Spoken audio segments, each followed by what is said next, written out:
अगर आज तुम इंडिया में सेफ फील करते हो तो वो किसी एक लीडर की स्पीच की वजह से नहीं है। ये सेफ्टी डिकेड्स पहले लिए गए डिसीजंस का रिजल्ट है। ये कहानी शुरू होती है 1962 से, जब इंडिया चाइना से वॉर हार गया। पूरा देश शॉक में था, लेकिन असली कंसर्न तब स्टार्ट हुआ जब 1964 में चाइना ने अपना पहला न्यूक्लियर बम टेस्ट किया।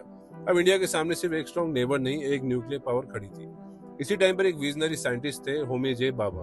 उन्होंने पहले ही इंडिया का न्यूक्लियर फाउंडेशन बिल्ड करना शुरू कर दिया था, जवाहरलाल नेहरू के सपोर्ट के साथ। लेकिन ग्लोबल पावर्स नहीं चाहते थे कि कोई और कंट्रीज न्यूक्लियर वेपन डेवलप करे। 1968 में यूनाइटेड स्टेट्स और सोवियत यूनियन ने nuclear non proliferation treaty introduce की, जिसमें बेसिकली ये मैसेज था कि न्यूक्लियर वेपन सिर्फ कुछ कंट्रीज के पास ही रहेगा। इंडिया ने ये एक्सेप्ट नहीं करा। फिर आई इंदिरा गांधी।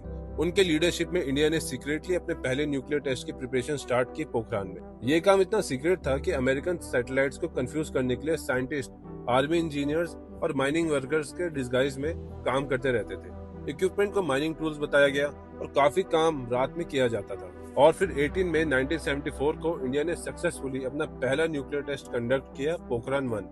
दुनिया सरप्राइज हो गई।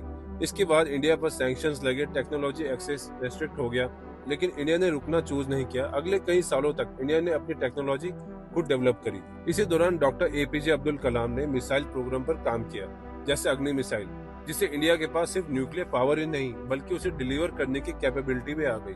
फिर आया 1998। प्राइम मिनिस्टर अटल बिहारी वाजपेयी के लीडरशिप में इंडिया ने फिर से न्यूक्लियर टेस्ट किया, पोखरान 2। एक बार फिर दुनिया शॉक रह गई। उसके बाद इंडिया ऑफिशियली एक न्यूक्लियर पावर के रूप में सामने आया और ग्लोबल लेवल पर इंडिया को एक नए रिस्पेक्ट के साथ देखा जाने लगा। ये सिर्फ वेपन की कहानी नहीं है, ये लॉन्ग टर्म विजन, पेशेंस और सेल्फ रिलायंस की कहानी है। तो आज जो सिक्योरिटी तुम फील करते हो वो एक दिन में नहीं बनी, उसके पीछे सालों की प्लानिंग और हार्ड वर्क है।